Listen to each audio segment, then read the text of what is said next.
दिन भर की बड़ी खबरों में आपका स्वागत है। मैं हूं आपके साथ आंचल।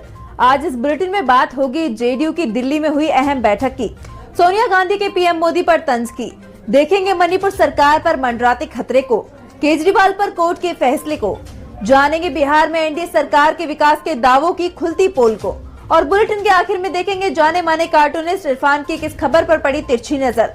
लेकिन दिन भर की तमाम बड़ी खबरों से पहले एक नजर आज की सुर्खियों पर। दिल्ली के आईजीआई की बात, गुजरात के राजकोट एयरपोर्ट पर हादसा, बारिश के बाद टर्मिनल पर गिरा शेड, घटना में किसी बड़े नुकसान की खबर नहीं।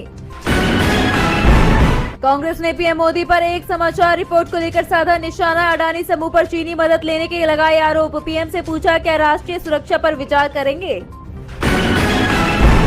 समकालीन न्यायिक विकास सम्मेलन में सीजेआई डीवाई चंद्रचूड़ ने बताई सामाजिक चुनौतियां, कहा हमें करना पड़ता है सामना। ममता बनर्जी बोली न्यायपालिका में ना हो कोई राजनीतिक पूर्वाग्रह।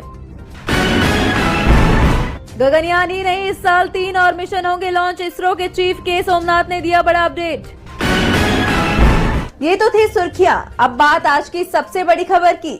जेडीयू की शनिवार को दिल्ली में राष्ट्रीय कार्यकारिणी की बैठक हुई। इस बैठक पर सभी की नजरें टिकी हुई थी। चर्चा थी कि नीतीश कुमार एनडीए छोड़ेंगे या बने रहेंगे, इसे लेकर बड़ा फैसला होने वाला है। तो क्या कुछ हुआ जेडीयू की बैठक में, देखिए इस रिपोर्ट में। जेडीयू के तेवर एक बार फिर से बदले बदले दिखाई दे रहे हैं। पार्टी ने साफ कर दिया है कि सरकार में साथ तो है, लेकिन बिहार की जरूरतों से समझौता नहीं किया जाएगा। बैठक के बाद पार्टी प्रवक्ता केसी त्यागी ने भी साफ कर दिया है कि जेडीयू अपनी विचारधारा से समझौता नहीं करेगी।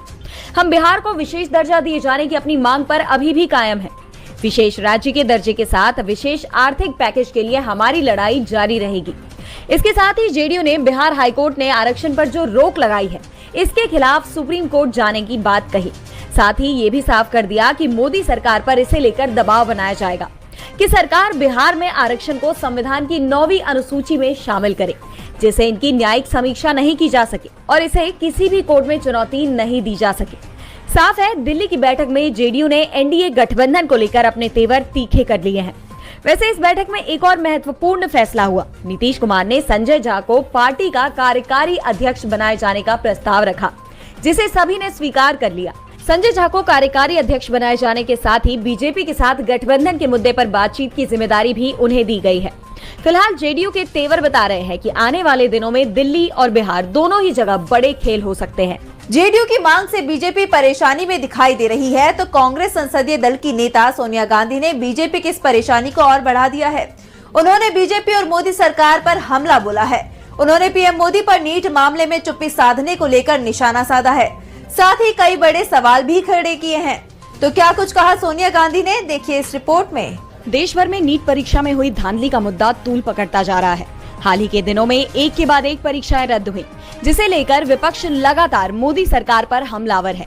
ऐसे में कांग्रेस संसदीय दल की प्रमुख सोनिया गांधी ने प्रधानमंत्री नरेंद्र मोदी और केंद्र सरकार पर निशाना साधा है। नीट परीक्षा में धांधली को लेकर सोनिया गांधी ने कहा कि परीक्षा पर चर्चा करने वाले पीएम पेपर लीक पर चुप्पी साधे हुए हैं। इस परीक्षा ने देश भर के तमाम परिवारों को तबाह कर रखा है। इसके साथ ही सोनिया गांधी ने लोकसभा में इमरजेंसी पर मोदी सरकार के प्रस्ताव को लेकर भी जवाब दिया।